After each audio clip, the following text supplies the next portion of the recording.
আসসালামু আলাইকুম সবাইকে। আশা করি সবাই অনেক ভালো আছি। আজকে আমাদের তাপগতিবিদ্যার লেকচার নং 7। এই লেকচারে আমরা গত ক্লাসের যতটুকু অংশ বাকি ছিল রুদ্ধতাপীয় প্রক্রিয়ার সেই অংশটুকু পড়ব। আমরা কিন্তু আস্তে আস্তে আস্তে আস্তে করে প্রায় তাপগতিবিদ্যার 7 নাম্বার লেকচারে চলে আসছি। যারা প্রথম থেকে লেকচারগুলো করতেছো তারা আসলে বুঝতে পারতেছো যে আসলে বইয়ে যে ব্যাপারগুলো আছে এবং আমাদের যেই ব্যাপারগুলো সবচেয়ে বেশি ইম্পর্টেন্ট, সেটা বোর্ড হোক, সেটা ভার্সিটি হোক, সেটা ইঞ্জিনিয়ারিং হোক, সবগুলো বিষয় আসলে আমাদের লেকচারের মধ্যে সুন্দরভাবে চলে আসতেছে। অর্থাৎ আমরা সবগুলো জিনিস অনেক বেশি ডিটেলসে এবং খুব সুন্দরভাবে আলোচনা করতেছি, প্লাস তোমাদেরকে নোটও করায় দিচ্ছি। প্রথমে তোমরা যারা লাইভ ক্লাসটা করতেছো সবাই এখনই খাতা নিয়ে বসে যাও, ঠিক আছে? ক্লাস করার সাথে সাথে সাথে তুমি লিখে ফেলবা। লিখে যারা যারা গ্রুপে নোটটা পোস্ট করতে চাচ্ছ অবশ্যই গ্রুপে নোটটা পোস্ট করে দিবা, কারণ তোমার তোমার লেখাটা কতটুকু সুন্দর, তোমার প্রেজেন্টেশনটা কতটুকু সুন্দর, কারণ এই জিনিসটা নোটটা করতে করতেই আসলে শিখা হয়। সো যারা নোট করতে চাচ্ছ ঠিকভাবে বা ব্যাপারটা ঠিক আছে কিনা এটা জানতে চাচ্ছ, তারা কিন্তু গ্রুপে পোস্ট করতে পারো।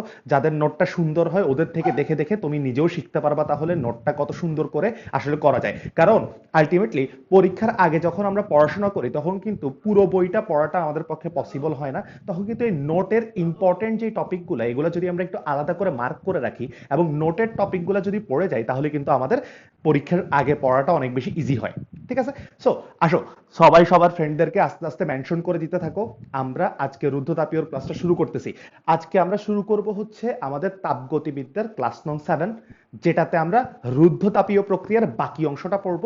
তাহলে চলো শুরু করা যাক। আজকে কিন্তু খুব ইম্পর্টেন্ট এবং ইন্টারেস্টিং একটা ক্লাস হতে যাচ্ছে, যেটার মধ্যে আমরা বেশ কিছু নতুন সূত্রও শিখব, বেশ কিছু নতুন কাহিনীও শিখব, বেশ কিছু ক খ এবং এমসিকিউ রিলেটেড কাহিনীও চলে আসবে। তাহলে চলে আসো, রুদ্ধতাপীয় প্রক্রিয়ার গত ক্লাসে আমরা আসলে কি শিখছিলাম মূল কথা হিসেবে সেটা একটু বলবো সবাইকে। সো আসো, রুদ্ধতাপীয় প্রক্রিয়া এটার অপর নাম বলছিলাম আমরা সমতাপীয় প্রক্রিয়া। সমতাপীয় প্রক্রিয়া আশা করি মনে আছে। এছাড়াও আমরা আরেকটা কথা বলছিলাম, রুদ্ধতাপীয় প্রক্রিয়া মানে যত প্রকার দ্রুত তাপগতীয় প্রক্রিয়া আছে, যত প্রকার তাপগতীয় প্রক্রিয়াগুলো দ্রুত হবে সবগুলাই আমাদের কি প্রক্রিয়া হবে? রুদ্ধতাপীয় প্রক্রিয়া হবে। যত প্রকার তাপগতীয় প্রক্রিয়া দ্রুত হবে সবাই কি প্রক্রিয়ার আন্ডারে পড়বে? রুদ্ধতাপীয় প্রক্রিয়ার আন্ডারে পড়বে। এছাড়াও আমরা বলছিলাম রুদ্ধতাপীয় প্রক্রিয়ার ক্ষেত্রে কোন জিনিসটি স্থির থাকে আমাদের? রুদ্ধতাপীয় প্রক্রিয়ার ক্ষেত্রে কিন্তু তাপটা স্থির থাকে। অর্থাৎ আমরা বলছিলাম তাপটা স্থির থাকে ফলে ডিকিউর মানটা কত হয়ে যায়? জিরো হয়ে যায়। কিসের মান জিরো হয়ে যায়? ডিকিউর মান জিরো হয়ে যায়। এবং আরেকটা কথা বলছিলাম সবচেয়ে ইম্পর্টেন্ট, সেটা হচ্ছে রুদ্ধতাপীয় প্রক্রিয়ায় তাপ স্থির থাকতে পারে। অর্থাৎ যে তাপ শক্তিটা সেটা আমরা দিতেও পারবো না, নিতেও পারবো না, ফলে তাপ শক্তিটা স্থির আছে, কিন্তু তাও আমরা দেখতেছিলাম ওর তাপমাত্রাটা পরিবর্তন হচ্ছিল। ওর কি পরিবর্তন হচ্ছিল? তাপমাত্রাটা কিন্তু পরিবর্তন হচ্ছিল। তাহলে ব্যাপারটা কি আসতেছে? তাপ স্থির আছে কিন্তু তাপমাত্রাটা চেঞ্জ হচ্ছিল। এই জন্য ও কিন্তু বয়েল মানতো না। কোন সূত্র মানতো না? বয়েলের সূত্র মানতো না। সো ও বয়েলের সূত্র কিন্তু মানে না। আশা করি সবার মনে আছে যে রুদ্ধতাপীয় প্রক্রিয়া কিন্তু বয়েলের সূত্র মেনে চলে না, অন্য জায়গায় সমষ্ণ প্রক্রিয়াটা বয়েলের সূত্র মেনে চলে। তারপর এই তাপমাত্রা পরিবর্তন হওয়ার কারণে যেহেতু বয়েলের সূত্র মানে না, ফলে ও ভিন্নভাবে কিছু সূত্র মানে। ও ভিন্নভাবে কিছু সূত্র মানে। ওই সূত্রগুলো আমরা একটু করে লিখছিলাম, যেমন PV to the power gamma সমান কনস্ট্যান্ট, তারপর TV to the power gamma minus one সমান কনস্ট্যান্ট, তারপর TP to the power one minus gamma by gamma সমান কনস্ট্যান্ট। এই সূত্রগুলো কিন্তু ও মেনে চলে। এই যে PV to the power gamma, TV to the power gamma minus one এবং TP to the power one minus gamma by gamma, এই সূত্রগুলো কিন্তু ও মেনে চলে। সাথে সাথে আমরা কিন্তু গামায়ের মানও পড়ছিলাম, মনে আছে? 3 প্রকার মান পড়ছিলাম, গামায়ের 3 প্রকার মান পড়ছিলাম। সো ওগুলা একটু সবার মনে আছে কিনা একটু দেখো। সো রুদ্ধতাপীয় তাপ স্থির থাকবে, তাপমাত্রা চেঞ্জ হবে, ফলে বয়েলের সূত্রও মানতে পারে না। বয়েলের সূত্র যেহেতু ও মানে না, সো ওর ক্ষেত্রে কিন্তু এই 3টা সূত্র হয়। বয়েলের সূত্রের পরিবর্তে এই 3টা সূত্র হয়, PV to the power gamma, TV to the power gamma minus one, TP to the power one minus gamma by gamma. এই সূত্রগুলোও মেনে চলে। এই সূত্রগুলোর উপর বেস করেই আমরা কিন্তু ম্যাথও করছিলাম। এখন আমরা একটু সামনের দিকে আগাবো, দেখি। সো রুদ্ধতাপীয় প্রক্রিয়ার ক্রিয়া কৌশল পর্যন্ত কিন্তু আমরা পড়ছিলাম। রুদ্ধতাপীয় প্রক্রিয়ার ক্রিয়া কৌশল, রাইট? রুদ্ধতাপীয় প্রক্রিয়ার ক্রিয়া কৌশলটা ছিল এটা একটু দ্রুত করতে হয়, যেখানে রুদ্ধতাপীয় প্রসারণ করলে তাপমাত্রা কমে যায়, প্রসারণ করলে তাপমাত্রা কমে যায়, সংকোচন করলে তাপমাত্রা বেড়ে যায়। প্রসারণ করলে তাপমাত্রা কমে যায়, সংকোচন করলে তাপমাত্রা বেড়ে যায়। সো ওই ব্যাপারটার উপর বেস করে আজকে আমরা কিন্তু রুদ্ধতাপীয় প্রক্রিয়ার ক্ষেত্রে কৃতকাজ নির্ণয় করব। রুদ্ধতাপীয় প্রক্রিয়ার কৃতকাজ, রুদ্ধতাপীয় প্রক্রিয়ার কৃতকাজ। আসো, রুদ্ধতাপীয় প্রক্রিয়ার কৃতকাজটা যে প্রুফটা আছে, অর্থাৎ যে সূত্রটা আসবে, এই সূত্রটা প্রুফটা একটু কঠিন, তো সবাই একটু মনোযোগ দিয়ে খেয়াল করবা। আচ্ছা, আগে আমরা কৃতকাজের মেইন বেসিক সূত্রটা কিন্তু সবাই জানি, সেটা হচ্ছে ডিডব্লিউ সমান পিডিভি। অর্থাৎ এই ক্ষুদ্র কাজের মান হচ্ছে চাপ ইনটু আয়তনের পরিবর্তন। চাপ ইনটু কি? আয়তনের পরিবর্তন। এবার একটু খেয়াল করবা সবাই, আমরা রুদ্ধতাপীয় প্রক্রিয়ার মধ্যে বলছি তাপ স্থির। কি? তাপ। অর্থাৎ আমাদের যে তাপ শক্তির মানটা আছে সেটাই স্থির থাকবে, এটা কনস্ট্যান্ট থাকবে। আমরা কি একবারও বলছি যে তাপমাত্রা, চাপ, আয়তন কেউই কি স্থির থাকবে? কেউই স্থির থাকবে না। কেন স্থির থাকবে না? কারণ আমরা দেখছিলাম যে আমাদের তিনটা সূত্র ছিল। প্রথম সূত্রের মধ্যে কিন্তু PV to the power gamma, তার মানে চাপ, আয়তন এরা চেঞ্জ হবে। পরের সূত্রটাতে ছিল TV to the power gamma minus one, T আর ভি, দ্যাট ইজ তাপমাত্রার আয়তন চেঞ্জ হবে। লাস্টের সূত্রটাতে আমরা দেখছিলাম TP to the power one minus gamma by gamma, ওটাতে তাপমাত্রা এবং চাপ চেঞ্জ হবে। তাহলে আমরা বুঝতে পারতেছি যে আমাদের রুদ্ধতাপীয় প্রক্রিয়ার মধ্যে তাপমাত্রা, চাপ, আয়তন তিনটা রাশি কি হবে? চেঞ্জ হবে। সো আমরা বলতে পারি এই তিনটা রাশি চেঞ্জ হবে। তাহলে এই তিনটা রাশি যদি চেঞ্জ হয়, তাহলে এই পি এর মানটা তুমি যখন কোনো একটা রুদ্ধতাপীয় প্রক্রিয়া ঘটাবা, এই পি এর মানটা, চাপের মানটা কিন্তু চেঞ্জ হবে। তাহলে চাপের মান যদি চেঞ্জ হয়, তাহলে তুমি প্রথমে চাপের মান কি বসাবা আর পরে চাপের মান কি বসাবা? তাহলে চাপের মান নিয়ে কিন্তু ছোট্ট একটা কি সৃষ্টি হয়ে যাবে? কনফিউশন সৃষ্টি হয়ে যাবে। আবার একটু বলি যে আমাদের রুদ্ধতাপীয় প্রক্রিয়ার মধ্যে চাপের মান, তাপমাত্রার মান, আয়তনের মান তিনটা মানে কি হচ্ছে? চেঞ্জ বা পরিবর্তন হচ্ছে। তাহলে তিনটা মানে যদি চেঞ্জ বা পরিবর্তন হয়, তাহলে আমরা সিম্পল কথায় বলতে পারতেছি এই জায়গায় যে পি এর মানটা আছে, আমরা এখানে পি এর কোন মানটা বসাবো? প্রথমে যে মানটা, পরে যে মানটা, কোনটা বসাবো আমরা জানি না। সো এই জায়গায় আসলে চাপের কোন মানটা বসানো হবে সেটা নিয়ে আমরা কনফিউজ। সো বুঝে গেছে এই যে পিডিভির মানটা আছে এটা এক একবার এক এক রকম বেরোবে, কারণ এক একবার পি এর মান এক একটা বেরোবে, এক একবার ডিডব্লিউ দ্যাট ইজ কাজের মান এক একটা বেরোবে। তাহলে আমরা যদি মোট কাজটা বের করতে চাই, সো আমরা লিখবো রুদ্ধতাপীয় প্রক্রিয়ার কাজ বের করার জন্য, রুদ্ধতাপীয় প্রক্রিয়ার কাজ বের করার জন্য আমরা কি করব? আমরা ইন্টিগ্রেশন করব।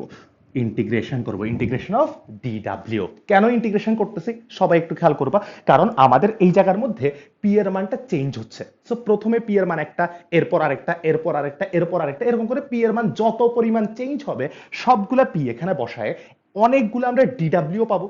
এই সবগুলো ছোট ছোট ডিডব্লিউ যদি ছোট অনেকগুলো ডিডব্লিউ সব যোগ করে দিব, তাহলে আমরা টোটাল কাজটা পাবো। এই জন্য ইন্টিগ্রেশন অফ ডিডব্লিউ। এবার একটু লিখি, ইন্টিগ্রেশন অফ ডিডব্লিউ এর জায়গায় আমরা লিখে দিব পিডিভি।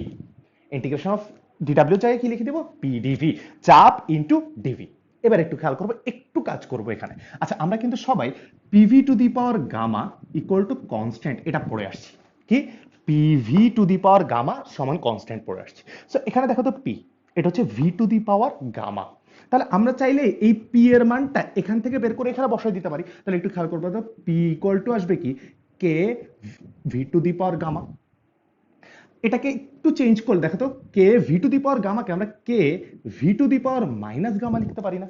দেখো তো, ওই যে পাওয়ারটা উপরে যখন চলে আসছে তখন সুন্দর মতো মাইনাস গামা হয়ে গেছে। তাহলে একটু খেয়াল করো, এটা একটু বসা দেবো। তাহলে আসবে integration K V to the power minus gamma DV, K V to the power minus gamma DV. এরপর একটু আসি, এরপর কে কে কি? একটা কনস্ট্যান্ট রাশি, কনস্ট্যান্ট সুন্দর মতো বাইরে চলে আসবে, integration V to the power minus gamma DV, V to the power minus gamma DV. এবার একটু খেয়াল করবা, এটা হচ্ছে আয়তন। আমরা ইন্টিগ্রেশনও করতেছি কার সাপেক্ষে? আয়তনের সাপেক্ষে। কার সাপেক্ষে ইন্টিগ্রেশন করছে মানে কি? কিসের মাধ্যমে ইন্টিগ্রেশনটা করতেছি? ডিভি, আয়তনের মাধ্যমে। যদি ডিএক্স থাকতো এক্স এর সাপেক্ষে, যদি ওয়াই থাকতো ওয়াই এর সাপেক্ষে, এখন আছে ডিভি, সো আয়তনের সাপেক্ষে। সো আমরা এই জায়গায় যে ইন্টিগ্রেশনটা করব, এই জায়গায় আমরা লিমিটটা বসাবো আয়তনের ভি1 থেকে ভি2। কিরকম? মনে করো আমার কাছে ওই যে একটা সিলিন্ডার আছে, আমরা রুদ্ধতাপীয় প্রক্রিয়াতে কি করলাম? এই সিলিন্ডারটাকে ধরে দ্রুত করে সরাই ফেললাম। তাহলে সিলিন্ডারটা মনে করো এখন এই জায়গায় চলে আসছে। তাহলে আগে ওর আয়তনটা ছিল ভি1, এখন ওর আয়তনটা হচ্ছে ভি টু। অথবা আমরা ভাইস ভার্সা করতে পারি, একে দ্রুত সংকুচিত করলাম, তাহলে ও এই জায়গায় চলে আসছে, তাহলে ওর আয়তনটা চেঞ্জ হয়ে ভি টু হয়েছে। তাহলে ওর আয়তনটা ভি ওয়ান থেকে চেঞ্জ হয়ে কি হচ্ছে ভি টু। কেন আমরা এই লিমিটটাই বসাইছি, কেন? কারণ আমরা কার সাপেক্ষে ইন্টিগ্রেশন করতেছি, আয়তনের সাপেক্ষে। তার মানে আয়তনটা চেঞ্জ হচ্ছে, ওই আয়তনের লিমিট বসাইছি আমরা ভি ওয়ান থেকে ভি টু, ভি ওয়ান থেকে ভি টু। এবার একটু খেয়াল করবা সবাই, আমাদের আয়তনের সাপেক্ষে ইন্টিগ্রেশন করতেছি, এখানেও কে আছে, এখানেও কে আছে, আয়তন। তাহলে আমরা integration of X to the power N DX, এটা সূত্র কি জানি, সেটা হচ্ছে X to the power N plus one divide by N plus one. অর্থাৎ এক্স এর যে পাওয়ার সেটা এন প্লাস ওয়ান হয়ে যাচ্ছে, এক বেড়ে যাচ্ছে, যেই পাওয়ারটা আছে সেটা দিয়ে আমরা নিচে কি করতেছি, ভাগ করতেছি। এটা একটু করব আমরা। সো আসলে ইন্টিগ্রেশনটা একটু করে ফেলি। ইন্টিগ্রেশন করলে এই পাশে লিখতেছি w equals to K V to the power minus gamma আছে, তাহলে এটা আসবে V to the power minus gamma plus one. এইটা দিয়ে আবার নিচে ভাগ করে দিব মাইনাস গামা প্লাস ওয়ান। লিমিটটা এবার থার্ড ব্র্যাকেট দিয়ে বসাবো আমরা ভি ওয়ান থেকে ভি টু পর্যন্ত, ভি ওয়ান থেকে ভি টু পর্যন্ত। এরপর আসি এই যে মাইনাস গামা প্লাস ওয়ান, আচ্ছা গামা কি একটা, গামার মানটা ওই যে তোমরা শিখছো না 1.67, 1.4 বা 1.33। তাহলে এই গামার মানটা একটা ধ্রুবক, আমরা বলছিলাম এই গামাটা একটা কনস্ট্যান্ট। তাহলে এই যদি কনস্ট্যান্ট হয়ে ইন্টিগ্রেশনের বাইরে চলে আসবে, তাহলে একটু বাইরে লিখি ওকে K minus gamma plus one কে একটু ওয়ান মাইনাস গামা লিখলাম, এই যে one minus gamma into V to the পাওয়ারটা হয়ে যাবে কি ওয়ান মাইনাস গামা, লিমিটটা হবে ভি ওয়ান থেকে ভি টু। এরপর আমরা আপার লিমিটটা বসাবো, মাইনাস দিয়ে লোয়ার লিমিট বসাবো। তাহলে একটু খেয়াল করবা কে ওয়ান মাইনাস গামা, এটা হয়ে যাবে upper limit V two to the power one minus gamma, minus lower limit V one to the power one minus gamma. V two to the power one minus gamma minus দিয়ে V one to the power one minus gamma. এই যে আপার limit বসাই দিছি V এর জায়গায়, lower limit বসাই দিছি V এর জায়গায়, মাঝখানে একটা মাইনাস। এবার একটু খেয়াল করবা, একটু সবাই একটু খেয়াল করবো। আচ্ছা আমরা এই কেটাকে গুণ করে দিই, তাহলে আসবে one by one minus gamma, কেটা ভেতরে গুণ হয়ে যাবে K V two to the power one minus gamma minus K V one to the power one minus gamma.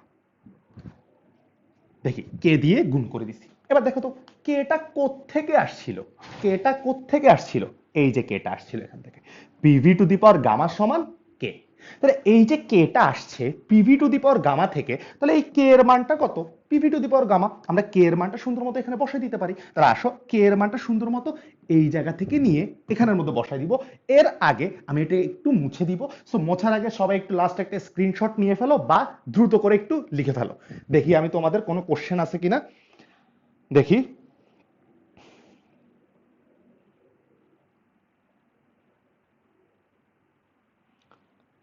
ওকে সবাই একটু স্ক্রিনশট নিয়ে ফেলো। ওকে গুড, আশা করি হয়ে গেছে স্ক্রিনশট। দ্রুত দ্রুত নিতে হবে, দ্রুত স্ক্রিনশট নিতে হবে।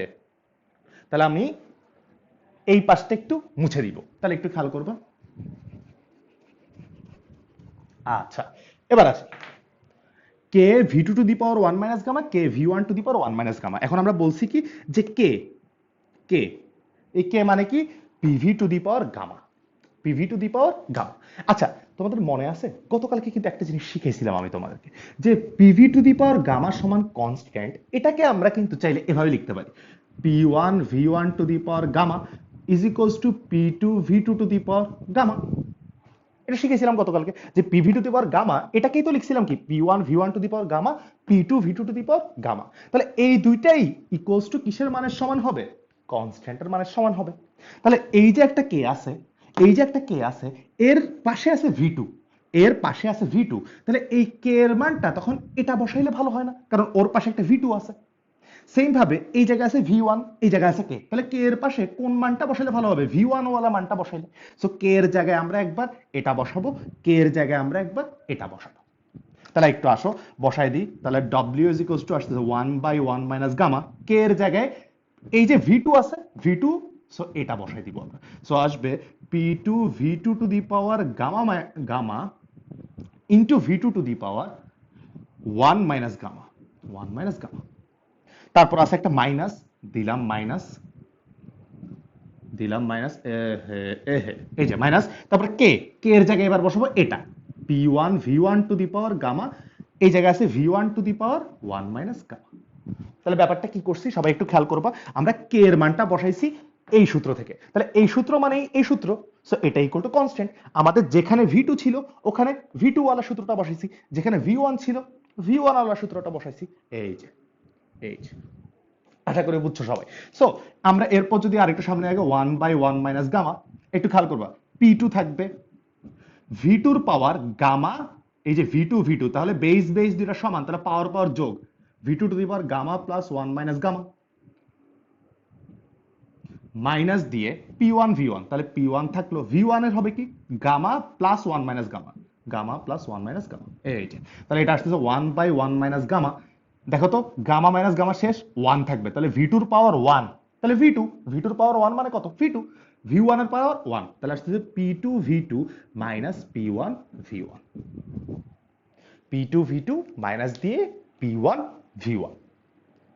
দেখো তো এতটুকু যদি বোঝা যায়, তাহলে ব্যাপারটা কি আসতেছে, পি2 ভি2 মানে পরের চাপ পরের আয়তন, পি1 ভি1 মানে আগের চাপ আগের আয়তন। এবার একটু আসি, আমি একটু এই পাশটা মুছবো, সো যারা স্ক্রিনশট নাও না এখনই স্ক্রিনশট। ওকে নাও শেষ, আসো এই পাশটা এবার মুছি। আচ্ছা তাহলে এটা যদি একটু মুছে দিই আমরা, তাহলে একটু আসো তো পি2 ভি2 মাইনাস পি1 ভি1। আচ্ছা একটু খেয়াল করো তো, আমরা একদম ফার্স্ট ক্লাসে বা আমরা সবাই যারা গ্যাস অধ্যায় পড়ছি তারা কিন্তু সবাই পিভি ইকুয়াল টু এনআরটি সূত্রটা জানি, পিভি ইকুয়াল টু এনআরটি সূত্রটা জানি। এটাকে বলি আমরা আদর্শ গ্যাসের সূত্র, অর্থাৎ যত প্রকার গ্যাস আছে সবাই এই সূত্রটা মেনে চলে যারা আদর্শ gas. So PV equal to এনআরটির মধ্যে এখন আমি যদি পি1 ভি1 লিখি, আচ্ছা এন তো একটা মোল সংখ্যা কনস্ট্যান্ট, আর আর হচ্ছে 8.314, টি তাপমাত্রা, সো পি1 ভি1 হইলে এই তাপমাত্রাটা হয়ে যাবে টি1, পি2 ভি2 হইলে এই এন আর কি হয়ে যাবে টি2, ঠিক না? দেখো তো পি1 ভি1 ইকুয়ালটা হবে এন আর টি1, পি2 ভি2 সমান হবে এন আর টি2, কারণ PV equal to NRT. So P two V two মানে N R T two, P one V one মানে এন আর টি1, এই যে পেয়ে গেলাম ডব্লিউ সমান 1/1 মাইনাস গামা, পি2 ভি2 এর জায়গায় N R T two minus P one V one এর জায়গায় N R T one, N R common নিব, N R by 1 minus gamma T two minus T one, এই যে কৃত কাজ। এই সূত্রটা খুব বেশি মুখস্থ রাখতে হবে, রুদ্ধতাপীয় প্রক্রিয়ার কৃত কাজ, রুদ্ধতাপীয় প্রক্রিয়ার কৃত কাজের সূত্র এটা, কৃত কাজ যে N R by 1 minus gamma T two minus T one, N R by 1 minus gamma T two minus T one, N কি মোল সংখ্যা, আর কি 8.314, গামা কি ওই যে তিনজনের জন্য তিনটা মান, টি2 মানে কি, টি2 মানে হচ্ছে শেষ তাপমাত্রা, টি2 মানে কি, টি2 মানে শেষ তাপমাত্রা, টি1 মানে কি আদি তাপমাত্রা, আদি তাপমাত্রা। তাহলে ব্যাপারটা কি আসতেছে, টি2 মাইনাস টি1, টি2 মানে শেষ তাপমাত্রা, টি1 মানে আদি তাপমাত্রা, এন মানে মোল সংখ্যা, আর মানে এত, গামা মানে তো সবাই তিনটা ভ্যালু জানি। এই যে এত বড় সূত্র প্রুফ করছি, কোনোই দরকার নেই, আলটিমেটলি এটা দরকার, কারণ হঠাৎ করে উপর থেকে একটা সূত্র পড়লে, যেমন আগের ক্লাসে হঠাৎ করে উপর থেকে এই সূত্রগুলো ফেলছিলাম আমি, এই জন্য অনেকের কাছে একটু এদিক ওদিক লাগছে, আল্লাহ কোত্থেকে এটা চলে আসছে, এরকম কেন হয়েছে। সো এই জন্য আসলে সূত্রগুলো প্রুফ করানো যেন আমাদের কি কোন প্রকার কনফিউশন না লাগে। সো ডব্লিউ সমান N R by 1 minus gamma T two minus T one, এটাই হচ্ছে আমাদের রুদ্ধতাপীয় প্রক্রিয়ার কৃত কাজের সূত্র। তাহলে সমষ্ট প্রক্রিয়ার কৃত কাজের সূত্র ছিল একরকম, রুদ্ধতাপীয় প্রক্রিয়ার কৃত কাজের সূত্র পাইছি আমরা আরেক রকম। সমষ্ট প্রক্রিয়ার কাজের সূত্রটা কি ছিল, সেটা ছিল হচ্ছে এন আর টি লন ভি2 বাই ভি1, এটা ছিল সমষ্ণর কাজের সূত্র। কিসের কাজের সূত্র, সমষ্ণ প্রক্রিয়ার কাজের সূত্র। অন্যদিকে একটু আগে বের করলাম রুদ্ধতাপীয় প্রক্রিয়ার কাজের সূত্র, রুদ্ধতাপীয় প্রক্রিয়ার কাজের সূত্র পাইছি আমরা N R by 1 minus gamma T two minus T one, N R by 1 minus gamma T two minus T one. তাহলে সমষ্ট প্রক্রিয়ার কাজের সূত্র কিন্তু একরকম, রুদ্ধতাপীয় প্রক্রিয়ার কাজের সূত্র কিন্তু অন্যরকম। সো একটু মাথায় রাখতে হবে ব্যাপারগুলো। এবার একটু খেয়াল করবা সবাই, তাহলে এটা গেল সমষ্ট প্রক্রিয়া, এটা গেল রুদ্ধতাপীয় প্রক্রিয়ার কাজ। কাজ যদি বোঝা যায়, এবার আসো এই কাজের সূত্রের একটা ম্যাথ করব আমরা, তাহলে একটু আসো তো কে কে পারি দেখি। ওকে একটা ম্যাথ করে ফেলি, তাহলে আমাদের এই সূত্রের বেসিকটা একটু ক্লিয়ার হয়ে যাক। আসি ম্যাথ। ওকে ম্যাথ একটু খেয়াল করবা সবাই, তাহলে আমরা একটা কোশ্চেন লিখি যে কোনো কোনো একটি সিলিন্ডারে স্বাভাবিক তাপমাত্রা ও চাপে অক্সিজেন গ্যাসের 20 গ্রাম আছে। হঠাৎ হঠাৎ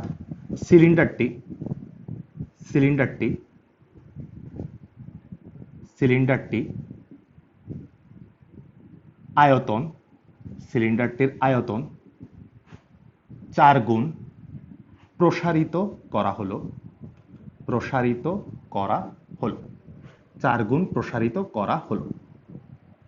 কৃতকাজ কত? 4 গুণ প্রসারিত হলো, কৃতকাজ কত? 4 গুণ প্রসারিত করা হয়েছে, কয় গুণ প্রসারিত করছি আমরা? 4 গুণ প্রসারিত করছি, বলছে কৃতকাজটা কত। সো আসো একটু খেয়াল করবো সবাই, আমরা সবগুলো ইনফরমেশন আগে একটা একটা করে প্রসেস করি। স্বাভাবিক তাপমাত্রা ও চাপ।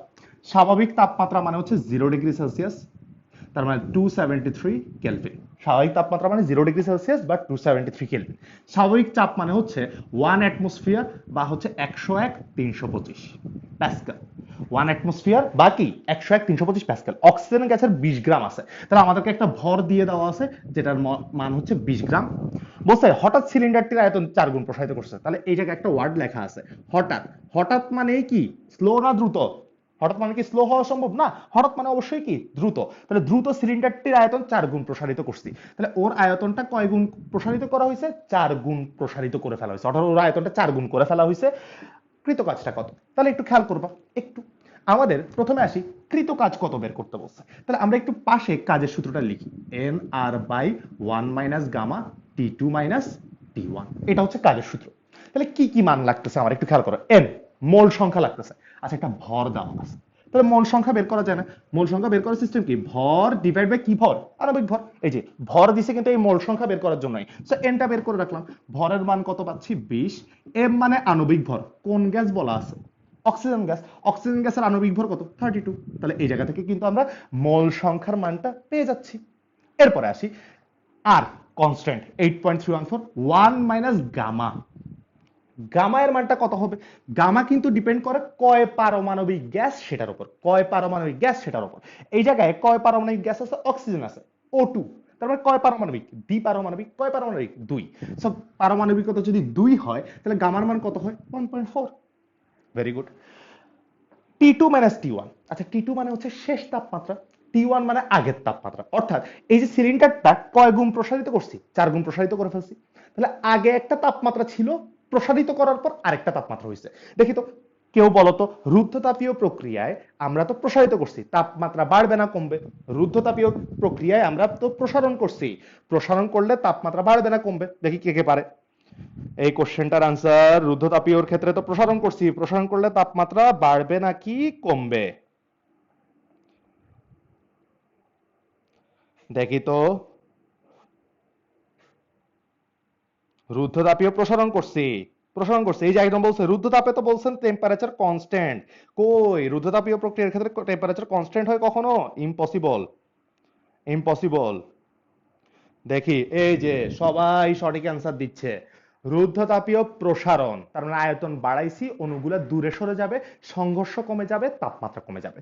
দূরে সরাইছি, অণুগুলা দূরে সরে যাবে, সংঘর্ষ কমে যাবে, তাপমাত্রা কমে যাবে। তাহলে আমরা এই জায়গার মধ্যে কত তাপমাত্রায় শুরু করছি? স্বাভাবিক তাপমাত্রা চাপে এই 273 দিয়ে শুরু করছি, এই যে এই অবস্থায় ছিল, হঠাৎ 4 গুণ করছি, এই অবস্থায় ছিল। তাহলে এই যে তাপমাত্রাটা, এই তাপমাত্রা হচ্ছে আমাদের আদি তাপমাত্রা 273 কেলভিন। এরপরে আয়তন যখন 4 গুণ করে ফেলছি, তখন তাপমাত্রা কত সেটা আমার লাগবে। সো আমরা T2 এর মানটা কিন্তু আগে আমার লাগবে। সো এই সূত্র কিন্তু আমি ডাইরেক্ট ইউজ করতে পারতেছি না, কারণ আমার কাছে T2 এর ভ্যালুটা নাই।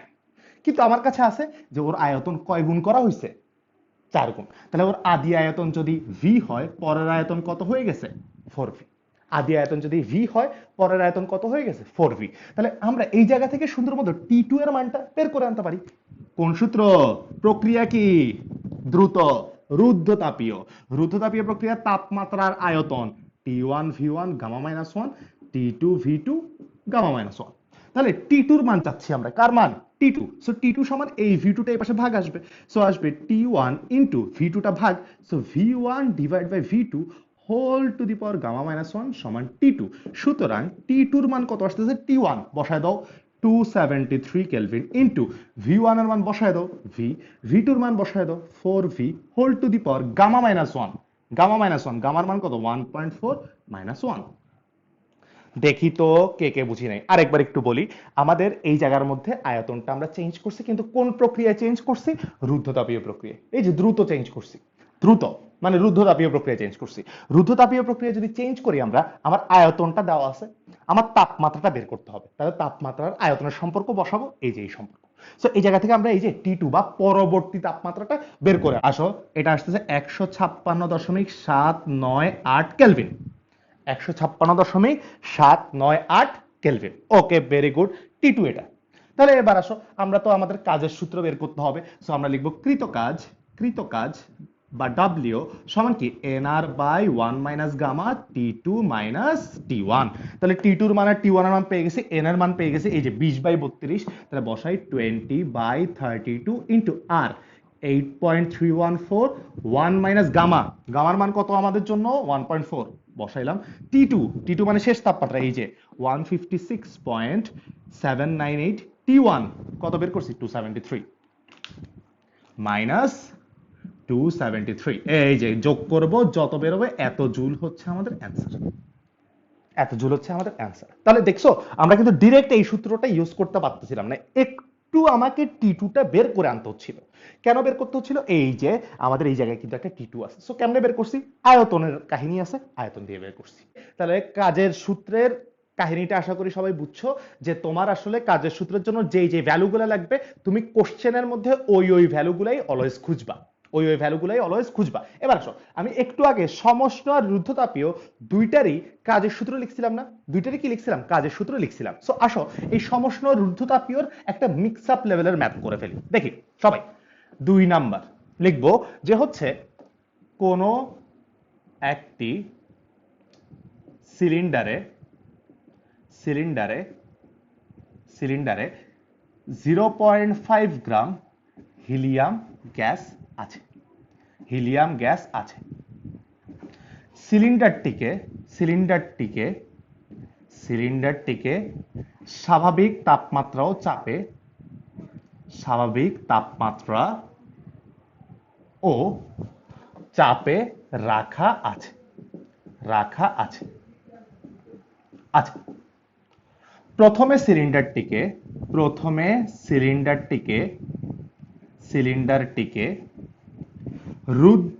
সমষ্ণ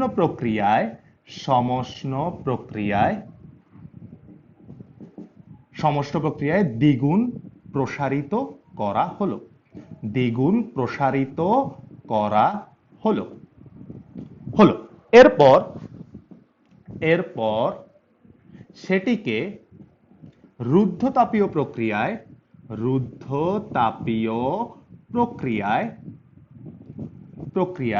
পুনরায় পূর্বাবস্থানে আনা হলো, পুনরায় পূর্বাবস্থানে আনা হলো, পুনরায় কোন অবস্থায় নিয়ে আসছি আমরা? ওকে রুদ্ধতাপীয় অবস্থায় আনছি। বলছে মোট কাজ বা মোট কৃত কাজ কত, মোট কৃত কাজ কত। তাহলে সবাই একটু আগে কোশ্চেনটা তুলে ফেলো, তাহলে আস্তে আস্তে আমি একটা একটা জিনিস করে ব্যাখ্যা করা শুরু করি। প্রথমে আসো, কোন একটি সিলিন্ডারে 0.5 গ্রাম হিলিয়াম গ্যাস আছে, তাহলে একটু খেয়াল করবা তো, তাহলে আমাদেরকে যে ভরটা দেওয়া আছে সেই ভরটা হচ্ছে W 0.5 গ্রাম। ওকে, ভেরি গুড। হিলিয়াম গ্যাস আছে, তাহলে কয় পারমাণবিক গ্যাস দেওয়া আছে সেটা আমরা একটু বুঝে গেছি, এক পারমাণবিক গ্যাস দেওয়া আছে। সিলিন্ডারটিকে স্বাভাবিক তাপমাত্রা ও চাপে রাখা আছে, সো ও কোন তাপমাত্রা চাপে প্রথম অবস্থায় আছে সেটা কিন্তু আসলে আছে। সো এই যে তাপমাত্রা ও চাপ অবস্থাটা আছে এটা আমরা একটু আঁকবো। আসো, এই মনে করো আমাদের সিলিন্ডারটা আছে এখানে, এই সিলিন্ডারটার মধ্যে এই যে এত গ্রাম হিলিয়াম গ্যাস আছে, ওর স্বাভাবিক তাপমাত্রা ও চাপে রাখা আছে, দ্যাট ইজ ও স্বাভাবিক তাপমাত্রা মানে 273 কেলভিনে আছে, এবং স্বাভাবিক চাপ মানে আমাদের 1 অ্যাটমসফিয়ার বা 101 325 প্যাসকেলের মধ্যে ও আছে, এই অবস্থায় ও আছে এখন। ওকে, প্রথমে সিলিন্ডারটিকে সমষ্ণ প্রক্রিয়ায় দ্বিগুণ প্রসারিত করা হয়েছে, খেয়াল করবা। তাহলে প্রথমে সিলিন্ডারটিকে সমষ্ণ প্রক্রিয়ায়, তাহলে আমরা এই সিলিন্ডারটাকে মনে করো প্রসারিত করে ফেলছি। এই যে সিলিন্ডারটাকে প্রসারিত করছি, কয় গুণ করছি? আয়তনটা দ্বিগুণ প্রসারিত করছি। তাহলে এই জায়গায় আয়তনটা যদি আমাদের ভি হয়, এই জায়গায় আয়তনটা হয়ে গেছে 2v। এই জায়গায় আয়তন কত হয়ে গেছে? 2v। বুঝতে পারতেছো, আয়তন দ্বিগুণ করছো, কিন্তু কিভাবে করছো? সমষ্ণ প্রক্রিয়ায় করছো। কি প্রক্রিয়ায় করছো? সমষ্ণ প্রক্রিয়ায় করছো। ওকে, ভেরি গুড, নো কথাবার্তা, দ্বিগুণ প্রসারিত করছো। বলছে এরপর সেটি রুদ্ধতাপীয় প্রক্রিয়ায় পুনরায় পূর্বাবস্থানে আনা হয়েছে। দ্যাট ইজ, ওকে এই জায়গা থেকে এই জায়গায় নেওয়ার পর আবার আমরা এই অবস্থায় নিয়ে আসছি। কোন প্রক্রিয়ায় আনছি? রুদ্ধতাপীয় প্রক্রিয়ায় আনছি। কোন প্রক্রিয়ায় আনছি? রুদ্ধতাপীয় প্রক্রিয়া আনছি। তাহলে সবাই একটু খেয়াল করবা। আবার একটু বলি, আমার কাছে একটা সিলিন্ডার আছে, ওর মধ্যে কিছু পরিমাণ গ্যাস আছে, একটা তাপমাত্রা আছে, একটা চাপ আছে, স্বাভাবিক। এরপর ওকে আমরা দ্বিগুণ প্রসারিত করছি। দ্যাট ইজ, ওর আয়তন ভি হইলে আয়তনটা 2v তে নিয়ে গেছি। এরপর করছি কি? এরপর ওকে আবার রুদ্ধতাপীয় প্রক্রিয়ায় পূর্বাবস্থানে নিয়ে আসছি, অর্থাৎ এই জায়গা থেকে আবার ওকে এখানে নিয়ে আসছি। দ্যাট ইজ, ওর আয়তন 2v ছিল না প্রসারিত, ওকে আবার সংকুচিত করে আয়তনটা 2v থেকে কোথায় নিয়ে আসছি? ভিতে। আয়তনটা 2v থেকে কোথায় নিয়ে আসছি? ভিতে। দুইটা প্রক্রিয়াকে একবারে দেখাচ্ছি, যে প্রথমে সমষ্ণতে নিছি, প্রসারিত করছি, এরপর রুদ্ধতাপীয়তে ওকে আবার আগের অবস্থানে নিয়ে আসছি, দ্যাট ইজ আয়তন 2v থেকে v করছি। তাহলে আসলে প্রথমে সমষ্ণর ক্ষেত্রে খেয়াল করবা। তাহলে আসি, প্রথম হচ্ছে সমষ্ণ প্রক্রিয়ার ক্ষেত্রে। কোন প্রক্রিয়ার ক্ষেত্রে? সমষ্ণ। তাহলে সমষ্ণ প্রক্রিয়ার মধ্যে প্রথমে একটু খেয়াল করবা, কাজ বের করতে হবে। কেন বলছে মোট কৃত কাজ বের করো? তাহলে সমষ্ণ প্রক্রিয়ার কাজের সূত্রটা আগে আমরা একটু লিখি। কাজের সূত্রটা হচ্ছে nRT ln v2/v1। সমষ্ণ প্রক্রিয়ার কাজের সূত্র কি? nRT ln v2/v1। এবার আসো একটা একটা করে ভ্যালুতে আসি। প্রথমে n, মোল লাগবে আগে আমার। তাহলে মোল সংখ্যাটা আগে বের করি আমরা। 0.5 গ্রাম দেওয়া আছে, সো W/m। W মানে হচ্ছে আমাদের ভর, কত? 0.5 গ্রাম ডিভাইড বাই আণবিক ভর। হিলিয়ামের আণবিক ভরটা কত? আমরা সবাই জানি হিলিয়ামের আণবিক ভর হচ্ছে 4। তাহলে এটা সুন্দর মতো আমাদের একটা ভ্যালু চলে আসবে 0.125। মোল সংখ্যার মান আমরা পেয়ে গেছি। হিলিয়ামের আণবিক ভর কত? 4। ওকে, তারপর আসো আর, মুখস্থ 8.314। টি, তাপমাত্রা। এই যে দেখো তাপমাত্রা দেওয়া আছে, সো তাপমাত্রার মান কত? 273 কেলভিন। কত? 273 কেলভিন। তারপর লন v2/v1, একটু খেয়াল করবা। v1 মানে হচ্ছে আগের আয়তন, v2 মানে হচ্ছে পরের আয়তন। তাহলে v1 মানে আগের আয়তন, v2 মানে পরের আয়তন। তাহলে এই জায়গায় আগের আয়তনটা কত? v, পরের আয়তনটা কত? 2v। বুঝছো না সবাই? এই যে n t v1 v2 হয়ে গেছে। তাহলে কাজ বের করব। তাহলে কাজ এই ক্ষেত্রে W1 দিলাম কেন? কারণ এটা সমষ্ণর কাজ। তো সমষ্ণর কাজ nRT ln v2/v1, nRT ln v2/v1। n এর মান বসাই দিব 0.125, আর এর মান 8.314 ইনটু তাপমাত্রা কত? 273। সো 273 ইনটু ln v2 হচ্ছে 2v, 2v/v। ওকে, W1 এর মান এত জুল বের হবে, 196.65 জুল। ওকে, ভেরি গুড। হ্যাঁ, ওকে, 6566, নো প্রবলেম। কোন জায়গাটা রিভিউ করব একটু বলতে হবে স্যারকে, নাহলে স্যার বুঝবো কেমনে? আরেকবার, কোন জায়গাটা?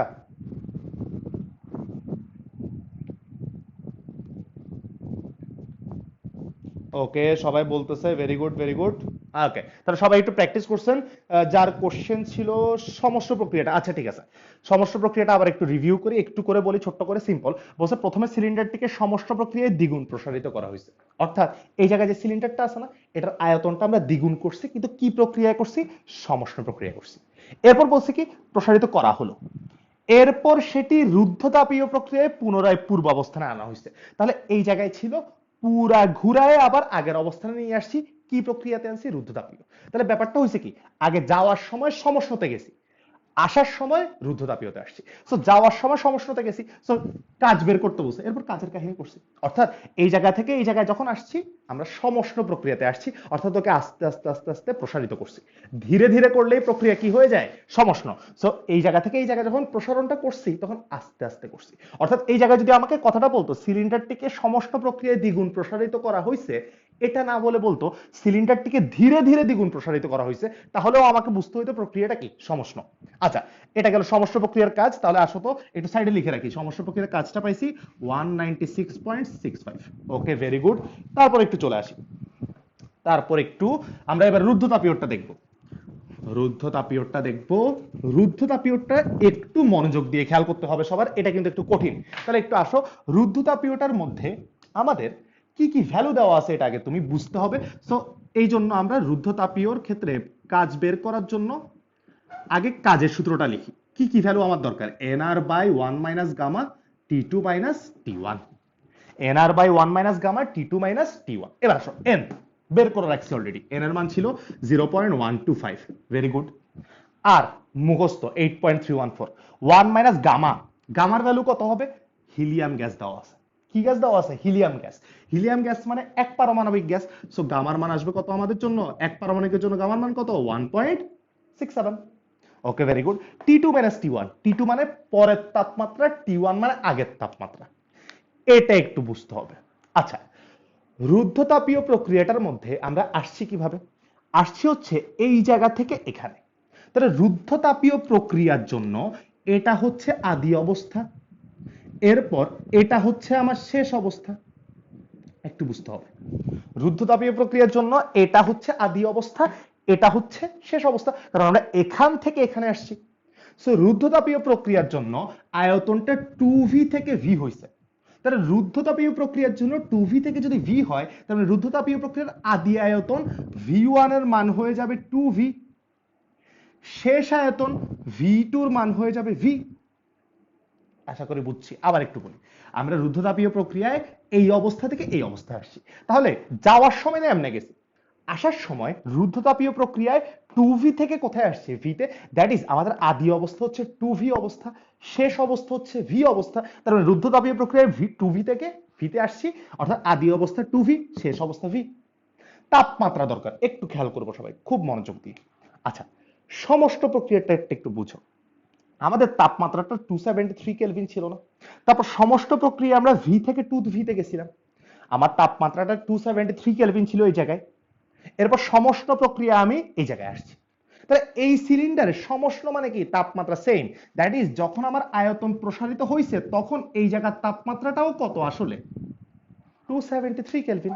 বুঝো ব্যাপারটা, সমষ্ণতে তুমি 273 থেকে আয়তনটা প্রসারিত করছো, সমষ্ণতে কি কোনো তাপমাত্রা চেঞ্জ হইতে পারে, নো, সমষ্ণতে তাপমাত্রাই তো কনস্ট্যান্ট। সো এই জায়গা থেকে যখন এই জায়গায় আসছো তখন আয়তন চেঞ্জ হয়েছে, কিন্তু তাপমাত্রা 273 থেকে কতই থাকবে, 273। তাহলে এই জায়গায় আদি যে তাপমাত্রাটা সেটার মান আসলে কত কেলভিন, 273। সো আমরা T1 এর মান বুঝে গেলাম, এই রুদ্ধতাপীয় প্রক্রিয়ার জন্য আদি তাপমাত্রা 273 কেলভিন, কারণ এই জায়গা থেকে এই জায়গায় যখন সমষ্ণতে গেছিলাম তখন তাপমাত্রা আসলে কোনো চেঞ্জ হয়নি। কিন্তু এখন যখন উল্টা ঘুরে আসবো, উল্টা যখন ঘুরে আসবো কোন প্রক্রিয়াতে আসবো, রুদ্ধতাপীয়তে। কোন প্রক্রিয়ায় আসবো, রুদ্ধতাপীয়তে। রুদ্ধতাপীয় এই জায়গায় 2v থেকে v, 2v থেকে v, তাহলে রুদ্ধতাপীয় কি হচ্ছে, সংকোচন। তাহলে তাপমাত্রা কি স্থির থাকবে, চেঞ্জ হবে, এবং সেটা বাড়বে আসলে। সেই টি2 এর মানটা আগে আমার লাগবে, নইলে কিন্তু আমি কাজ করতে পারবো না। সবাই এই টি1 আর টি2 রুদ্ধতাপীয়র ক্ষেত্রে আদি আর শেষ অবস্থা বুঝছো কিনা, এবং এটা 273 এবং এই জায়গায় যখন গেছি তখন 273, এটা বুঝছো কিনা একটু স্যারকে জানাও। আরেকবার একটু বলি, ছোট্ট করে বলবো। তাহলে আমাদের প্রথমে কি করছিলাম, আয়তন v থেকে 2v, অর্থাৎ আয়তনটা দ্বিগুণ করছি, কোন প্রক্রিয়া করছি, সমষ্ণ। এই জায়গায় তাপমাত্রাটা কত ছিল, 273 কেলভিন। সমষ্ণ প্রক্রিয়া মানে তাপমাত্রা স্থির থাকবে। দ্যাট ইজ আমি এখান থেকে যখন এখানে আসছিলাম তাপমাত্রা 270 থেকে সমষ্ণতে এই জায়গাও কত হবে, 273। এবার যখন ব্যাক করব আমি, এবার যখন উল্টা পাশে ব্যাক করব তখন অবশ্যই তাপমাত্রাটা 273 থেকে চেঞ্জ হবে, কারণ এই প্রক্রিয়ার নাম কি প্রক্রিয়া, রুদ্ধতাপীয়। রুদ্ধতাপীয় প্রক্রিয়ায় আমরা জানি তাপমাত্রা চেঞ্জ হয়। সো তাপমাত্রা এটা T1 হইলে এই জায়গায় নতুন একটা তাপমাত্রা আসবে, সেটা হচ্ছে T2। এই T2টাই আমরা বের করতে হবে, নাহলে আমরা এই কাজটা করতে পারবো না। সো T2টা কেমনে বের করব, আমরা বের করব T1 V1 to the power gamma minus 1 সমান T2 V2 to the power gamma minus 1, এই সূত্র দিয়ে। তাহলে একটু খেয়াল করবা, T2টা লাগবে আমার। সো T1 ইন্টু V2টা ভাগ আসবে V1 by V2 whole to the power gamma minus 1 সমান T2। সুতরাং T2 এর মান কত আসতেছে, T1 এর মান কত দেখো তো, 273 কেলভিন, ইন্টু V1 আদি আয়তন কত, 2V, V2 শেষ আয়তন V, whole to the power gamma 1.67। -1। তাহলে একটু খেয়াল করবে, এটা আসবে 273 ইন্টু 2 টু দি পাওয়ার 1, এটা আসবে 0.67। দেখো তো কারো বুঝতে সমস্যা আছে কিনা। 434.36। দেখো তো, এই যে মিলে গেছে, দেখছো আমার কথার সাথে মিলছে কিনা একটু খেয়াল করো। আমি বলছিলাম কি, যে আমরা এই জায়গা থেকে এই জায়গায় আসছি, আমরা রুদ্ধতাপীয় প্রক্রিয়ায় প্রসারণ করছি না সংকোচন, এই যে 2v থেকে v। তাহলে আয়তন 2v ছিল, বেশি ছিল, কম করছি। রুদ্ধতাপীয় সংকোচন মানে তাপমাত্রা কি হবে, বাড়বে। রুদ্ধতাপীয় সংকোচন মানে তাপমাত্রা কি হবে, বাড়বে। এই যে দেখো তো তাপমাত্রা বাড়ছে কিনা, এই যে 273 ছিল, তাপমাত্রা বেড়ে 434 হয়েছে কিনা, হ্যাঁ হয়েছে, এত কেলভিন। এবার কাজের মানটা বের করা তো আর কোনো ব্যাপার না, সো আসো কাজের মানটা বের করে ফেলি। কাজ W2 লিখবো nr by 1 minus gamma T2 minus T1। এই যে দেখো তাপমাত্রা বাড়ছে, এটা বুঝছি আসলে সবাই। এন এর মান দেখো 0.025, 0.125, আর এর মান 8.314, 1 মাইনাস গামার মান 1.67, T2 মানে শেষ তাপমাত্রা, এই যে এটা 434.36 মাইনাস T1 এর মানটা কত আমাদের জন্য, 273, রাইট? সো মাইনাস 273, এই যে বসাই দিব, এত জুল বেরোবে। এবং এই মানটা আসলে নেগেটিভ বেরোবে, এই মানটা আসলে নেগেটিভ বেরোবে, এই কাজের মানটা W2 এর মানটা নেগেটিভ বের হবে, এই W2 এর মানটা নেগেটিভ বের হবে। দেখি তো কেউ কি আমাকে বলতে পারো কিনা এই W2 এর মানটা নেগেটিভ কেন, অর্থাৎ এই ক্ষেত্রে রুদ্ধতাপীয় প্রক্রিয়ায় কাজটা নেই। আচ্ছা, এখান থেকে এখানে যখন গেছিলাম সমষ্ণ, তখন কিন্তু কাজ পজিটিভ ছিল, এই জায়গা থেকে এই জায়গায় আসছি, কাজটা নেগেটিভ কেন হয়েছে দেখি বলো। আজকের কুইজ এটাই, যে এই W2 এর মানটা নেগেটিভ কেন, কে কে বলতে পারে দেখি। আজকের কুইজ যে W2 এর মান কেন নেগেটিভ, কেন W2 এর মানটা নেগেটিভ আসছে, কেন মাইনাস, সেটা একটু বলবা। এর আগে একটু মানটা মাইনাসটা একটু বলো। এই যে একজন আসছে -250.28, ওকে, -250.28 জুল আসছে। এই যে দেখো তো মাইনাস আসছে কিনা, হ্যাঁ আসছে। কে কে বলতে পারে এটা মাইনাস কেন আসছে, কাজটা কেন মাইনাস আসছে দেখি। এটা হচ্ছে আজকের কুইজ, আজকের কুইজে দেখি কে কে পারে।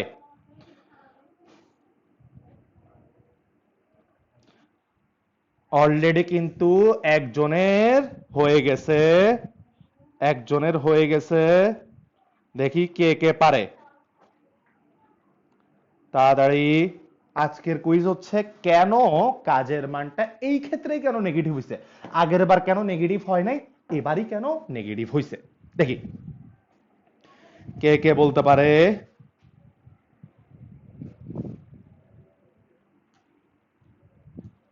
আচ্ছা, আচ্ছা, আর আর বাকিরা, বাকিরা তাড়াতাড়ি, বাকিরা তাড়াতাড়ি দেখি তো।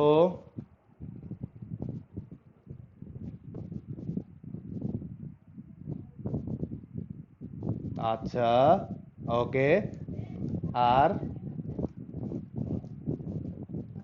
ওকে, অনেকের হইছে, অনেকের হইছে। একটু খেয়াল করবা, আমাদের কাজের বেসিক সূত্রটা সবাই একটু জানো। আমরা কাজের বেসিক সূত্র বা কাজ, এই তাপগতিবিদ্যায় কাজের যে কোনো কাহিনী ব্যাখ্যা করতে পারি এই পিডিভির মাধ্যমে। কিসের মাধ্যমে, পিডিভি।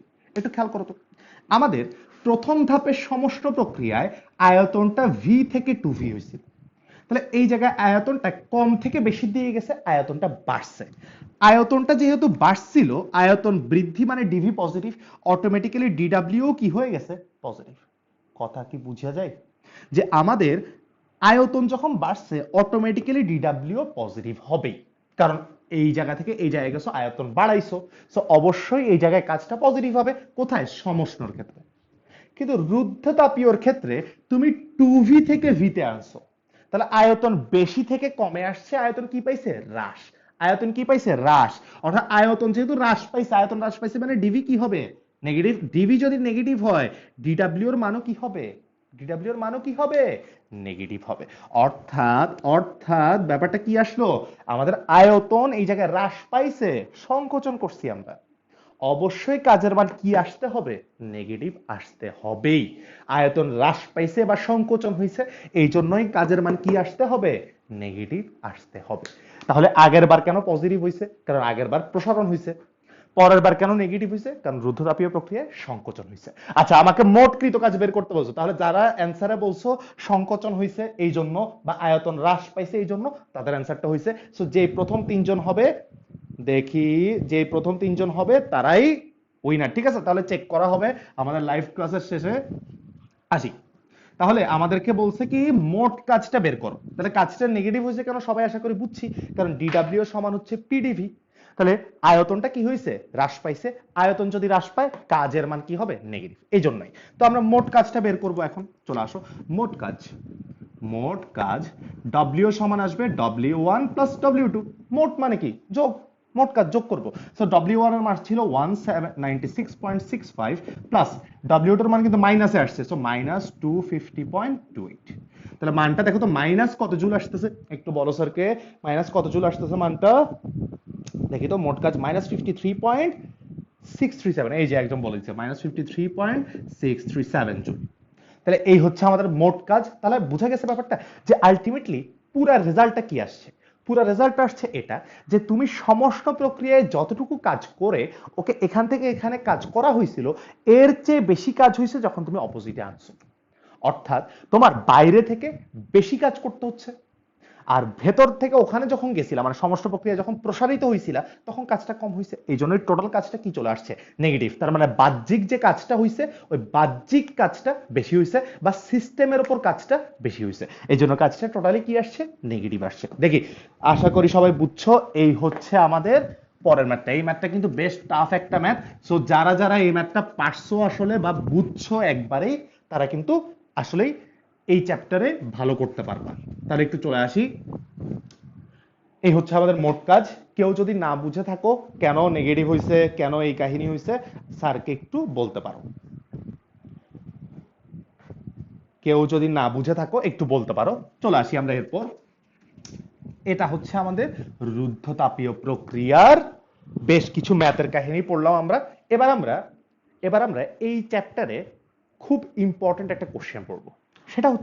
সেটা হচ্ছে আমাদের রুদ্ধতাপীয় গ্রাফটা আসলে কি রকম হবে সেটা নিয়ে আমরা একটু পড়াশোনা করব। একটু সবাই খেয়াল করবো, সবাই। সেটা হচ্ছে, আচ্ছা মনে করে দেখো তো, সমষ্ণ প্রক্রিয়া বয়েলের সূত্র মেনে চলতো। ফলে ওর এরকম ছিল, ভি সমানুপাতিক 1/p ছিল, অর্থাৎ আয়তন এবং চাপ পরস্পর ব্যস্তানুপাতিক। এটা ছিল সমষ্ণ আর বয়েলের সূত্র, রাইট? সো এই ক্ষেত্রে আমরা ভি সমান কনস্ট্যান্ট ইন্টু 1/p লিখতাম, বা এটাকে যদি একটু ভাইস ভার্সা করে লিখি, পি সমান কনস্ট্যান্ট ইন্টু 1/v লিখতাম। এই দুইটা একটা আরেকটা মানে জাস্ট একটাকে এই পাশে আরেকটাকে ওই পাশে নিয়েছি। তাহলে খেয়াল করবা তো, সমষ্ণ প্রক্রিয়ায় আয়তন এবং চাপ পরস্পর কি আসছে? ব্যস্তানুপাতিক আসছে। তাহলে এই যে ব্যস্তানুপাতিক আসলো, আমি একটা কনস্ট্যান্ট বসাই দিছি। তাহলে ভি কনস্ট্যান্ট 1/p, আবার পিটা এই পাশে নিয়েছি, ভিটা এই পাশে আনছি, সো পি কনস্ট্যান্ট 1/v। এই জন্য সমষ্ণ প্রক্রিয়ার গ্রাফটা কি টাইপের হয়েছে একটু খেয়াল করো তো। সমষ্ণ এই পাশে ভি যদি দিই, এই পাশে যদি পি দিই আমরা, তাহলে সমষ্ণ প্রক্রিয়ার গ্রাফটা দেখতে হয় এরকম আয়তাকার অধিবৃত্ত টাইপের হয়। কেন? কারণ পি এবং ভি পরস্পর ব্যস্তানুপাতিক সম্পর্কে আছে। পি এবং ভি পরস্পর ব্যস্তানুপাতিক সম্পর্কে আছে। এরকম ব্যস্তানুপাতিক সম্পর্ক যখন সরাসরি থাকে তখন এরকম টাইপের একটা গ্রাফ হয় যে পি আর ভি ব্যস্তানুপাতিক, আয়তাকার অধিবৃত্ত। এবার একটু খেয়াল করবে, এই গ্রাফটা যদি আমরা একটু যাচাই করি, তাহলে কি আসবে একটু খেয়াল করবো। এই গ্রাফটা যাচাই করলে এরকম আসবে, তুমি যখন আয়তনটা বাড়াচ্ছ চাপটা আস্তে আস্তে কি হবে? কমবে। আয়তন যখন বাড়াচ্ছ চাপটা আস্তে আস্তে কি হবে? কমবে, ঠিক না? আয়তন আর চাপ ব্যস্তানুপাতিক। এই যে দেখো, তুমি এই পয়েন্টে চিন্তা করো তো, এই পয়েন্ট থেকে এই পয়েন্টে আয়তনটা কি হয়েছে? বাড়ছে। এই যে দেখো তো, আয়তনটা বাড়ছে না এই পয়েন্টে? এই জায়গা থেকে এই জায়গায় আসছো, দেখো তো, সবাই খেয়াল করবা, এই পয়েন্ট থেকে এই পয়েন্টে আসছো, তাহলে তুমি ডান দিকে মুভ করছো না হালকা? ডান দিকে মুভ করছো মানে আয়তনটা হালকা পরিমাণ বাড়ছে। আয়তন যদি হালকা পরিমাণ বাড়ে, দেখো তো চাপের মানটা আসলে এই যে দেখো তো কমে গেছে না? ব্যাপারটা বুঝতে পারছো সবাই? আশা করি বুঝতে পারছো যে আমরা এই জায়গায় একটা পয়েন্ট এ, এই জায়গায় একটা পয়েন্ট যদি বি দিই, তাহলে এ থেকে বি পয়েন্টে যখন আসছি আমাদের আয়তনটা বাড়ছে। কেন? কারণ এই গ্রাফটা হালকা ডান দিকে সরে গেছে। কোন দিকে সরে গেছে হালকা? গ্রাফটা ডান দিকে। ফলে আয়তনটা যদি বাড়ে চাপ তো কমবে। দেখো তো এ থেকে বি পয়েন্টে এই বরাবর চাপটা কিছু পরিমাণ কমে গেছে না? এই যে চাপ এই জায়গায়, এই যে চাপ এই জায়গায়। তাহলে এই পয়েন্টে এই চাপ ছিল, এই পয়েন্টে এই চাপ, তাহলে চাপ বাড়াইছো আয়তন কমছে। এই জন্য গ্রাফটা দেখতে এই টাইপের হয়ে যায়। এবার রুদ্ধতাপীয় প্রক্রিয়ার ক্ষেত্রে দেখবো আমরা সবাই, খুব মনোযোগ চাচ্ছি। রুদ্ধতাপীয় প্রক্রিয়ার ক্ষেত্রে আমরা দেখব এটার ক্ষেত্রে কিরকম হবে? আচ্ছা, এটার ক্ষেত্রে সূত্র পাইছিলাম PV to the power gamma সমান constant, PV to the power gamma সমান কনস্ট্যান্ট। তাহলে P is equals to K into 1/v to the power gamma, এভাবে লিখে যায় না? এই যে ভি টু দি পাওয়ার গামাকে ওই পাশে পাঠিয়ে দিছি, তাহলে V to the power gamma এই যে 1 হয়ে গেছে। আশা করি বুঝছো সবাই। তাহলে এখানে ব্যাপারটা কি আসতেছে, চাপ এবং আয়তনের সম্পর্ক এখানেও ব্যস্তানুপাতিক। আয়তন যদি বাড়াই চাপ অটোমেটিক কি হওয়ার কথা, কমবে। কিন্তু একটু চিন্তা করো তো, এই জায়গায় আয়তনের উপর পাওয়ারটা আসলে 1, ফলে তুমি যদি ওকে 2 গুণ বাড়াও, একে যদি দ্বিগুণ করো, এ অর্ধেক হয়ে যাবে বরাবর। বুঝিও ব্যাপারটা, এই আয়তনটাকে যদি আমরা দ্বিগুণ করি, একে যদি আমরা দ্বিগুণ করি, তাহলে পি সমান আসবে কনস্ট্যান্ট ইন্টু 1/2। তাহলে দেখো তো চাপ কয় গুণ হয়ে যাচ্ছে, চাপ হাফ গুণ হয়ে যাচ্ছে। সেম কাহিনী এখানে করব, আয়তনকে যদি আমরা 2 গুণ করি, তাহলে চাপ কি হচ্ছে দেখো তো, পি সমান constant into 1/2 to the power gamma. গামার কিন্তু একটা মান আছে, মনে করো এই মানটা কত, 1.4 ধরো, 1.4। তাহলে দেখো তো 2 টু দি পাওয়ার 1.4, এই মানটা 2 এর চেয়ে বেড়ে গেছে, তাহলে 2 এর চেয়ে বেড়ে গেলে এই টোটাল মানটা আসলে কম। ব্যাপারটা বুঝিও, 1/2 টু দি পাওয়ার 1.4। এখন 2 টু দি পাওয়ার 1.4 এটা একটু তুমি ক্যালকুলেটরে দিয়ে দেখো, দেখবে 2 টু দি পাওয়ার 1.4 এর মানটা একটু বেশি। 2 টু দি পাওয়ার 1.4 এর মানটা যদি একটু বেশি হয়, তাহলে 1 বেশি মান। একটু চিন্তা করো তো, 1/2 বড় না 1/3 বড়? তুমি অটোমেটিক্যালি জানো 1/2 টা বড়। কেন? কারণ এই 2 থেকে এই 3 এর নিচের সংখ্যাটা বড়। তো নিচের সংখ্যা বড় হলে টোটাল মানটা ছোট হয়ে যায়। তাহলে 1/2 টু দি পাওয়ার 1.4 অবশ্যই 1/2 থেকে ছোট। কেন? কারণ নিচের সংখ্যাটা বড়। তো নিচের সংখ্যা বড় হইলে এই সংখ্যাটা ছোট হয়ে যাচ্ছে। দ্যাট ইজ চাপটা চাপটা বেশি কমতেছে। চাপটা কি কমতেছে? বেশি কমতেছে। তাহলে এই পুরো ডিসকাশনের কারণ কি, এই পুরো কাহিনীটার কারণ কি? এটা বুঝা যে হচ্ছে আমাদের এই জায়গায় যদি আমরা আয়তনটাকে দ্বিগুণ করি, আয়তনকে বাড়াই, চাপ কমে, অর্ধেক হয়। তো এই জায়গায়ও যদি আমরা সেম আয়তনকে দ্বিগুণ করি, তখন চাপটা অর্ধেকের চেয়েও কি হয়ে যায়, বেশি কমে যায়। তাহলে এই ক্ষেত্রে আয়তনটা বাড়াইলে চাপ যতটুকু কমে, এই ক্ষেত্রে আয়তনটা বাড়াইলে, এই যে এখান থেকে এখানে এনে, এখান থেকে এখানে এনে আয়তনটা বাড়াইছিলাম না, তাহলে চাপ যতটুকু কমছিল, এই ক্ষেত্রে আয়তনটা বাড়াইলে চাপের চেয়ে বেশি কমবে। এই জন্য এই জন্য এই ক্ষেত্রে রুদ্ধতাপীয়র ক্ষেত্রেও তো সম্পর্ক ব্যস্তানুপাতিক। তাহলে ওর গ্রাফটাও কিরকম হবে, এরকমই হবে। কারণ সম্পর্ক পি আর ভি এর সম্পর্ক ব্যস্তানুপাতিক, এই যে পি আর ভি ব্যস্তানুপাতিক, এই যে পি আর ভি ব্যস্তানুপাতিক, ওর গ্রাফটাও এরকম হবে। তো ওর গ্রাফটা একটু খাড়া হবে। ব্যাপারটা বুঝতে পারছো সবাই? ওর গ্রাফটা কেন খাড়া হবে? কারণ ওর ক্ষেত্রেও এই এ থেকে বি পয়েন্টে যখন আসছি, দেখো তো এই যে আয়তন কিন্তু বাড়ছে, দেখো তো চাপটা অনেক বেশি কমে গেছে। দেখো আয়তন কিন্তু অল্প বাড়ছে, এই যে আয়তন এখান থেকে এখানে আসছে, ফলে আয়তনটা কিন্তু অল্প বাড়ছে। তো চাপটা দেখো তো অনেক বেশি কমে গেছে না? কেন? এই যে এই কাহিনীর জন্য। এই জন্য সমষ্টর গ্রাফটা যেরকম একটু কার্ভটা একটু শোয়া টাইপের, অর্থাৎ একটু কম ঢালু, অর্থাৎ একটু কম খাড়া, সরি একটু ঢালু টাইপের, কম খাড়া। আর এর গ্রাফটাও সেম টাইপেরই, কিন্তু এর গ্রাফটা একটু খাড়া হয়। কেন? কারণ আয়তন একটু বাড়াইলেই এই জায়গায় চাপটা অনেক বেশি কমে যায়। আয়তন একটু বাড়াইলেই চাপটা অনেক বেশি কমে যায়। তো এই কথাটা আবার লিখে রাখতে পারো তোমরা, যে রুদ্ধতাপীয় প্রক্রিয়ায় আয়তন আয়তন একটু বাড়ালেই চাপ অনেক বেশি কমে। চাপ অনেক বেশি কমে। কেন চাপটা অনেক বেশি কমে আশা করি বুঝতে পারছো। এই যে উদাহরণ দিয়ে বুঝাইছি তোমাদেরকে, যে এই ক্ষেত্রে তুমি আয়তন দ্বিগুণ করলে চাপটা হয়ে যায় অর্ধেক, এই ক্ষেত্রে তুমি আয়তন দ্বিগুণ করলে চাপটা অর্ধেকের চেয়েও বেশি কি হয়ে যাচ্ছে, কমে যাচ্ছে। ফলে আলটিমেটলি তুমি আয়তনটা একটু বাড়াইলেই চাপটা অনেক বেশি কমে যায়, এই জন্য গ্রাফটা একটু খাড়া হয়। এই জন্য বলা হয় সমষ্ণ প্রক্রিয়ার গ্রাফ এবং রুদ্ধতাপীয় প্রক্রিয়ার গ্রাফ দুইটাই আয়তাকার অধিবৃত্ত। এই যে এটা রুদ্ধতাপীয় গ্রাফ, এটার আকৃতিও আয়তাকার অধিবৃত্ত, এটার গ্রাফের আকৃতি হচ্ছে আয়তাকার অধিবৃত্ত। কিন্তু এর গ্রাফটা এই সমষ্ণর গ্রাফ চেয়ে খাড়া। এজন্য আমরা লিখি রুদ্ধতাপীয় প্রক্রিয়ার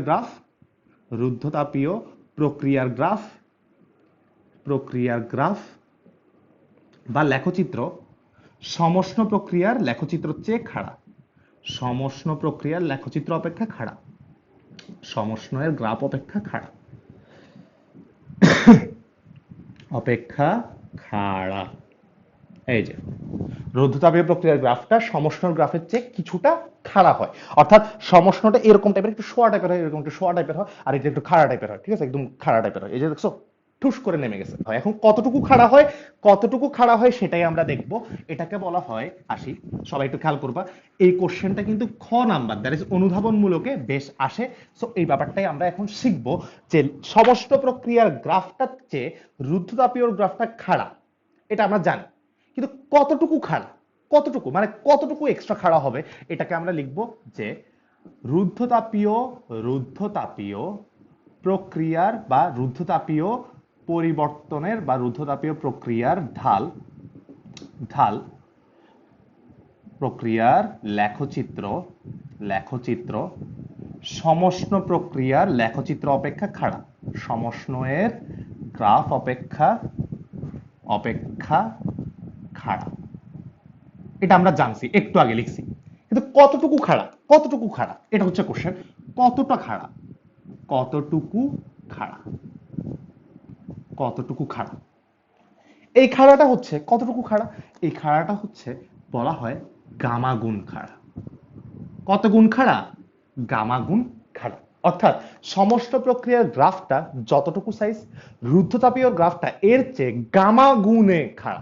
অর্থাৎ ওর যদি সমষ্ণ প্রক্রিয়াটা যদি মনে করো ঢাল হয় 2, তাহলে রুদ্ধতাপীয় প্রক্রিয়ার ঢালটা হচ্ছে গামা ইন্টু 2, অর্থাৎ গামা গুণ বেশি খাড়া হবে। তাহলে আমরা এই ব্যাপারটা এখন শিখবো, যে সমষ্ণ প্রক্রিয়ার ঢাল রুদ্ধতাপীয় প্রক্রিয়ার ঢাল চেয়ে যে গামা গুণ খাড়া, এটার ব্যাখ্যাটা আসবে। খেয়াল করবা সবাই, এটার ব্যাখ্যা, এটার ব্যাখ্যা। সো এটাই আমাদের আজকে লাস্ট টপিক। সো সবাই একটু মনোযোগ দিয়ে খেয়াল করবা, আমাদের ক্লাসটা শেষ অংশে চলে আসছে, কিন্তু একটু মনোযোগ দিয়ে এই ব্যাপারটা খেয়াল করতে হবে। বলছি কি, এটা খ নাম্বার বা অনুধাবনের জন্য অনেক বেশি ইম্পর্টেন্ট। তাহলে সর্বপ্রথম কথা হচ্ছে রুদ্ধতাপীয় প্রক্রিয়ার ঢাল বা সরি গ্রাফ সমষ্টের গ্রাফের চেয়ে খাড়া, এটা শিওর। কতটুকু খাড়া, গামা গুণে খাড়া। কিভাবে গামা গুণে খাড়া, এটারই আমরা ব্যাখ্যাটা দিব। সবাই একটু খেয়াল করবা। আচ্ছা, প্রথম কথা হচ্ছে, একটু যারা জানো না তাদেরকে একটু বলে রাখি আমরা, যে মনে করো আমার কাছে কোনো একটা বক্ররেখা আছে, এরকম একটা বক্ররেখা আছে, আমার কাছে যে কোনো একটা বক্ররেখা আছে। এই বক্ররেখাটার কোনো একটা বিন্দুতে তুমি একটা স্পর্শক টানছো, তুমি একটা কি টানছো, স্পর্শক টানছো। তুমি এই বক্ররেখার যে কোনো একটা বিন্দুতে একটা কি টানছো, স্পর্শক টানছো। তাহলে একটু চিন্তা করো তো, এই স্পর্শকটা এই জায়গায় একটা অ্যাঙ্গেল করছে। এই যে অ্যাঙ্গেলটা করছে, এই অ্যাঙ্গেলের ট্যান থিটাকে আমরা বলি হচ্ছে ঢাল।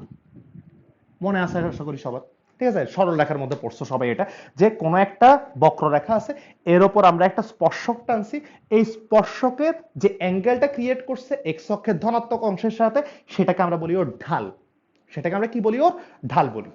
এখন এই ঢালটা যত বেশি হবে, একটু চিন্তা করো তো, মনে করো এই যে আমি একটা ঢাল আঁকলাম, মানে সরলরেখা একটা স্পর্শক আঁকলাম, আরেকটা স্পর্শক আঁকলাম। তুমি বলো তো, নীল রেখাটা বেশি খাড়া না লাল রেখাটা বেশি খাড়া?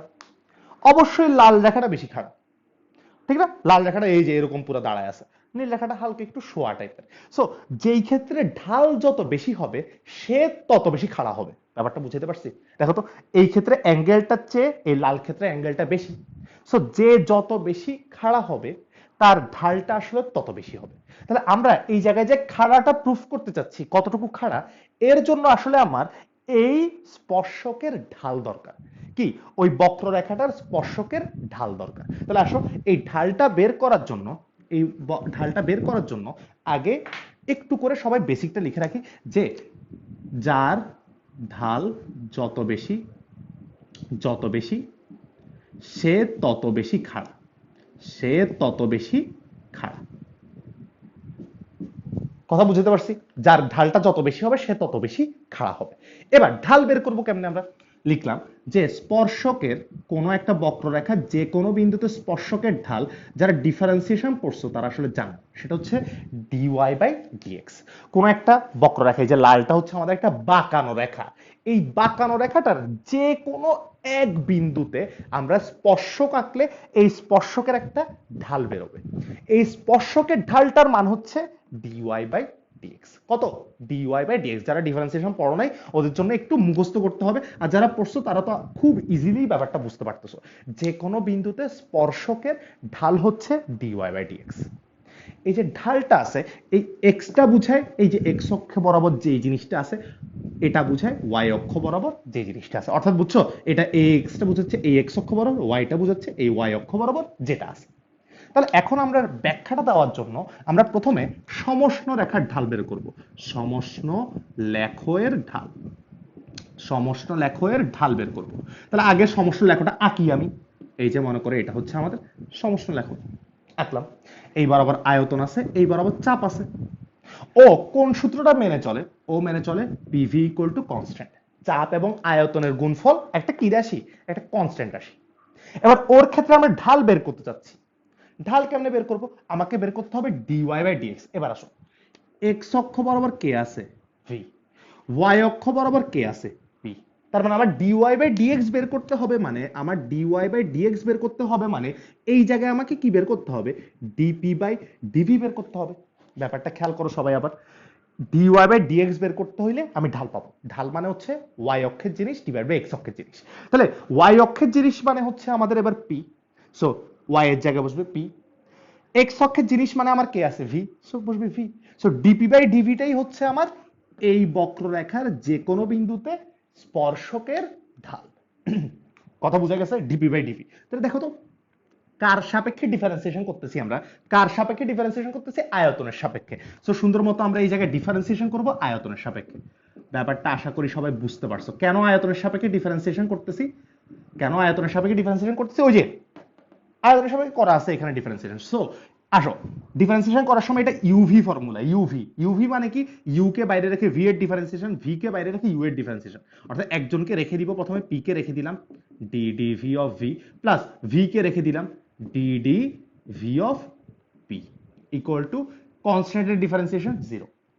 তাহলে এই জায়গা থেকে দেখো তো, ভি এর ডিফারেন্সিয়েশন তো 1, তাহলে এটা পি আসতেছে plus V d p by d v equal to 0। দেখো তো, ডিপি বাই ডিভিটাই আমার দরকার না, এটাই তো স্পর্শকের ঢাল। তাহলে এটা বের করার জন্য পিটা ওই পাশে নিব, মাইনাস পি, ভিটা ভাগ করব। তাহলে ডিপি বাই ডিভি সমান মাইনাস পি বাই ভি। তাহলে এটা হচ্ছে সমষ্ণ লেখের ঢাল।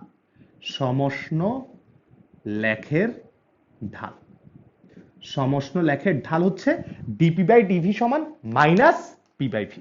সমষ্ণ লেখের ঢাল কি? ডিপি বাই ডিভি সমান মাইনাস পি বাই ভি। আশা করি সবাই বুঝতে পারছো। আসি, একটু কঠিন জিনিসপত্রগুলো, কিন্তু যারা একটু ডিফারেন্সিয়েশন পড়ছে আসলে ওদের জন্য এগুলা একদম পান্তা ভাত লাগতেছে, কারণ ডিফারেন্সিয়েশন আরো কঠিন কঠিন জিনিসপত্র আছে। তাহলে আমি বললাম কি, সমষ্ণ লেখয়ের ঢাল বের করতে চাচ্ছি আমরা। ঢাল বের করার ফর্মুলা হচ্ছে ডিওয়াই বাই ডিএক্স। স্পর্শকের ঢাল বের করার ফর্মুলা হচ্ছে ডিওয়াই বাই ডিএক্স। তাহলে ওয়াই অক্ষ বরাবর আছে পি, এই জন্য ডিপি। এক্স অক্ষ বরাবর আছে ভি, এই জন্য ডিভি। তাহলে আমার কাকে বের করতে হবে? DP by DV, DP by DV. আশা করি বুঝছো। এবার আসো, রুদ্ধতাপীয় ঢাল বের করবো এবার আমরা। তাহলে এটার ঢালটা রাখবো একটু ওই পাশে। এই যে এবার রুদ্ধতাপীয় ক্ষেত্রে ঢালটা বের করবো। আসি, সবাই খেয়াল করবা। রুদ্ধতাপীয় ক্ষেত্রে ঢাল, রুদ্ধতাপীয়ের ক্ষেত্রে ঢাল, রুদ্ধতাপীয় ক্ষেত্রে আমরা কি বের করবো এবার? ঢালটা বের করবো। রুদ্ধতাপীয় প্রক্রিয়ার ক্ষেত্রে ঢালটা বের করবো। তাহলে এবার খেয়াল করবা, রুদ্ধতাপীয় প্রক্রিয়ার ক্ষেত্রে এই যে এটা হচ্ছে আমাদের রুদ্ধতাপীয় প্রক্রিয়া। আমরা খাড়া কিনা জানি না, মনে করো মোটামুটি করে একটু খাড়া করে আঁকি দরকার, এই যে এরকম খাড়া করে আঁকলাম। তাহলে এই বরাবর আমার আয়তন, এই বরাবর আছে আমার চাপ। তাহলে ওর ক্ষেত্রেও ঢালের মান কত হবে? এই যে ডিপি বাই ডিভি। কেন? কারণ ডিওয়াই বাই ডিএক্স মানে ঢাল। এই যে পি আছে ওয়াই অক্ষ বরাবর ডিপি, এক্স অক্ষ বরাবর আছে আয়তন V, so d p by d v হচ্ছে ওরও ঢাল। এখন ও সূত্র মেনে চলে কোনটা? P V to the power gamma সমান কনস্ট্যান্ট। ও কোন সূত্র মেনে চলে? ও কিন্তু পিভি সমান কনস্ট্যান্ট মানে না, ও PV to the power gamma সমান কনস্ট্যান্ট মানে কে? রুদ্ধতাপীয় প্রক্রিয়া। সো ওর ক্ষেত্রেও আয়তন দিয়ে ডিফারেন্সিয়েশন করতে হবে। তাহলে করি DDV of P to the PV to the power gamma সমান কনস্ট্যান্ট। এবার আসো ডিফারেন্সিয়েশন করি। তাহলে পি কে রেখে দিব DDV of V to the power gamma, plus V to the power গামাকে রেখে দিব DDV of P, DDV of P মানে ডিভি ডিপি বাই ডিভি সমান কনস্ট্যান্টের ডিফারেন্সিয়েশন কত? এই পাশে ডিএক্স 0 লিখে দিই। বুঝতে পারছো? এই যে কে তো কনস্ট্যান্ট মানে ডিফারেন্সিয়েশন 0। এবার একটু খেয়াল করবো, এই যে ডিপি বাই ডিভিটা আমার দরকার। কাকে দরকার? ডিপি বাই ডিভি কে আমার দরকার। আচ্ছা, দরকারের আগে একটু ডিফারেন্সিয়েশন করি। পি ডিফারেন্সিয়েশন করবো, V to the power gamma আছে, তাহলে X to the power N মানে হচ্ছে N X to the power N minus one, অর্থাৎ gamma V to the power gamma minus one differentiation. V to the power গামার differentiation হচ্ছে এটা। Okay, আশা করি বুঝছো। Plus V to the power gamma into DP by DV সমান হচ্ছে 0। ওকে, আমার দরকার হচ্ছে ডিপি বাই ডিভি কে। তাহলে আসো একে একটু ওই পাশে নিয়ে যাই। তাহলে ব্যাপারটা কি আসতেছে, এই যে অর এটাকে ওই পাশে নিয়ে যাবো, তাহলে V to the power gamma into DP by d v is equals to, ওটা ওই পাশে চলে গেছে, মাইনাস পিভি, আচ্ছা গামাটা একটু আগে লিখলাম, gamma PV to the power gamma minus one. এবার ডিপি বাই ডিভি সমান কি আসতেছে, minus gamma PV to the power gamma minus one divide by এই যে V to the power gamma. আশা করি বুঝছো সবাই। তাহলে আসো V to the power gamma, এই যে উপরে আছে V to the power gamma minus one, তাহলে গামা গামা তো বিয়োগ হবে। সো বিয়োগ হইলে আমরা একটু এরপরে লিখবো, এই যে এখান থেকে এখানে লিখি একটু, এটা আসবে ডিপি বাই ডিভি সমান মাইনাস, আচ্ছা গামাটাকে একটু আগে লিখি, ইনটু, দেখো তো একটু খেয়াল করবা সবাই, পি আছে V to the power gamma minus one থেকে গামাটা বিয়োগ হবে, তাহলে মাইনাস গামা করো, গামা থেকে গামা বিয়োগ করলে শেষ, V to the power minus one থাকবে, অর্থাৎ P V to the power minus one. আচ্ছা V to the power minus one কে, আচ্ছা আগে একটা মাইনাস আছে, এই যে মাইনাসটা আছে, সো গামা ইনটু মাইনাস এই ভিটার নিচে চলে যাবে। দেখি এই হচ্ছে কাহিনী, ভিটা যদি নিচে চলে যায় তাহলে ব্যাপারটা কি আসতেছে একটু খেয়াল করো তো, P V to the power gamma minus one, এই যে V to the power gamma, তাহলে ভি টু দি পাওয়ার গামাটা এই গামা মাইনাস ওয়ান থেকে গামাটা কি যাবে, বিয়োগ চলে যাবে। গামাটা যদি বিয়োগ চলে যায় মাইনাস ওয়ান পড়ে থাকবে, এই যে গামা গামা বিয়োগ মাইনাস ওয়ান পড়ে আছে, মাইনাস ওয়ান মানে পি বাই ভি। এবার একটু খেয়াল করো তো, মাইনাস পি বাই ভি এটা কোন লেখের ঢাল, সমষ্ণ লেখের ঢাল, আর এই যে ডিপি বাই ডিভি বের করছে এটা কোন লেখের ঢাল, রুদ্ধতাপীয়ের ঢাল। তাহলে আমরা লিখতে পারি সুতরাং, সুতরাং একটু মুছে লিখি, একটু মুছে লিখবো, স্ক্রিনশট, ওকে। সো এই লাইনটা থেকে কিন্তু আমরা সুন্দর মতো লিখতে পারতেছি যে রুদ্ধতাপীয়ের ঢাল বা রুদ্ধতাপীয় লেখর ঢাল, লেখের ঢাল, ঢাল is equals to gamma into minus P by V, minus P by V সমষ্ণ লেখের ঢাল। So minus P by V মানে হচ্ছে সমষ্ণ লেখের ঢাল, সমষ্ণ লেখের ঢাল, সমষ্ণ লেখের ঢাল। এই যে তাহলে রুদ্ধতাপীয় লেখের ঢালটা হচ্ছে সমষ্ণ লেখের ঢালের কত গুণ, গামা গুণ। এই যে সমষ্ণ লেখের ঢালের গামা দিয়ে গুণ করলে রুদ্ধতাপীয় লেখের ঢাল পাওয়া যায়। এই যে রুদ্ধতাপীয় প্রক্রিয়ার ঢালটা হচ্ছে কত গুণ খাড়া বলছি আমরা, গামা গুণ খাড়া। এই জন্য রুদ্ধতাপীয় লেখের ঢাল সমষ্ণ লেখের ঢালের চেয়ে গামা গুণ খাড়া হয়, কারণ ওর ঢালটা কত গুণ বেশি, গামা গুণ বেশি। এটাই হচ্ছে ব্যাখ্যাটা। অর্থাৎ তোমার যদি পরীক্ষায় এই কোশ্চেনটা আসে তোমাকে এরকম দুই পার্টে ডিফারেন্সিয়েশন করে একটু দেখাই ফেলতে হবে, কারণ এটা কোশ্চেন একটু কঠিন হলে আসে। দেখি তো, তাহলে এতটুকু পর্যন্তই, এতটুকু পর্যন্তই আমাদের পুরোপুরি রুদ্ধতাপীয় প্রক্রিয়ার কাহিনীগুলা। তাহলে রুদ্ধতাপীয় প্রক্রিয়ার মধ্যে সবচেয়ে ইম্পর্টেন্ট বেশ কিছু জিনিস আমরা বলছি। প্রথমত ওর সূত্রগুলা খুব বেশি ইম্পর্টেন্ট, ওর কাজের মানটা খুব বেশি ইম্পর্টেন্ট, এই দুইটা টপিক হচ্ছে সবচেয়ে বেশি ইম্পর্টেন্ট। আর এর চেয়ে এমসিকিউ রিলেটেড ইম্পর্টেন্ট টপিক হচ্ছে এটা, যেখানে আমরা জানি সমষ্ণ থেকে রুদ্ধতাপীয় লেখটা খাড়া, কত গুণ খাড়া, গামা গুণ খাড়া, রুদ্ধতাপীয়টা কত গুণ খাড়া, গামা গুণ খাড়া। এই জন্য আমরা যদি ঠিক পাশেই যদি একটা চিত্র আঁকি, সমষ্ণ এবং রুদ্ধতাপীয়কে যদি একসাথে আঁকি, তাহলে সমষ্ণ যদি এরকম টাইপের হয়, এটা সমষ্ণ, সমষ্ণটা যদি এরকম একটু শোয়া টাইপের হয়, তাহলে রুদ্ধতাপীয়টা দেখতে অলমোস্ট এরকম টাইপের হবে। একটু খেয়াল করি, এরকম টাইপের, এই যে রুদ্ধতাপীয়টা হয় এই টাইপের, তাহলে এটা হবে রুদ্ধতাপীয়। পাশাপাশি যদি আমরা চিত্রটা আঁকি, কথা বোঝা গেছে, সমষ্ণ আর রুদ্ধতাপীয় চিত্রটা যদি আমরা একদম পাশাপাশি আঁকি, এটা একটু সবাই খাতায় এঁকে রাখবা, সমষ্ণ আর রুদ্ধতাপীয় চিত্র যদি আমরা একদম পাশাপাশি এঁকে রাখি তাহলে ব্যাপারটা দেখতে এরকম। দেখি কারো আশা করি কোনো প্রবলেম নাই। এতটুকু হচ্ছে আমাদের পুরোপুরি রুদ্ধতাপীয় প্রক্রিয়া। নেক্সট ক্লাসে আমাদের সমচাপ এবং সমায়তন প্রক্রিয়াটা আমরা পড়বো, তাহলে আমাদের পুরোপুরি শেষ। এবং সমচাপ আর সমায়তন প্রক্রিয়া পড়ার পর আমরা এই পুরা তাপগতীয় প্রক্রিয়ার বেশ কিছু আরো ম্যাথ করে ফেলবো। সো আজকে আমাদের এতটুকু পর্যন্তই থাকবে। কারো মনে যদি কোনো প্রকার প্রশ্ন থাকে তাহলে একটু স্যারকে বলবা। ওকে, আজকের ক্লাসটা বলছিলাম আমি অটোমেটিক যে রুদ্ধতাপীয় প্রক্রিয়ার ক্লাসটা একটু বেশি টাফ হবে। সো সবাই কিন্তু আসলে ভাষা একটু পড়তে হবে, এই জন্য আমি দুই ক্লাসের মধ্যে পড়াইছি। তারপর আজকের ক্লাসে আমি তুলনামূলক গত ক্লাসের চেয়ে একটু স্পিডে পড়াইছি, কারণ নইলে আজকেও শেষ হইতো না আমাদের রুদ্ধতাপীয় প্রক্রিয়াটা, বুঝতেই পারতেছো। সো সবাই একটু রুদ্ধতাপীয় প্রক্রিয়া বাসায় পড়বা, নোটটা করে ফেলবা। নোটটা করলেই হবে না, শুধু একটু মাথায়ও ব্যাপারগুলো ঢুকাইতে হবে, এই জন্যই একটু টাফ যেহেতু, সো রুদ্রতাপীয় প্রক্রিয়াটা এতটুকু পর্যন্তই থাকবে আমাদের। নেক্সট ক্লাসে আমরা বাকি দুইটা প্রক্রিয়ায় পড়বো, কারণ ওগুলাতে তেমন কোনো পড়া নাই। আমাদের মেইন দুইটা প্রক্রিয়া সমষ্ণ রুদ্রতাপীয়, সমষ্ণ রুদ্রতাপীয়। তাহলে এই হচ্ছে আমাদের পুরোপুরি আজকের ক্লাসটা। আশা করি সবার ভাল লাগছে অনেক, সবাই বুঝতে পারছো। বুঝতে পারলে অবশ্যই বাসায় একটু পড়বা। তাহলে আজকে এতটুকু পর্যন্তই থাকবে, সবাই ভালো থাকো। আবার নেক্সট ক্লাসে দেখা হবে আমাদের। আজকে তো মেবি হচ্ছে সোমবার, তাহলে বুধবারে আবার দেখা হবে সবার সাথে রাত ঠিক 9টায়। তাহলে ভালো থাকো সবাই, আল্লাহ হাফেজ।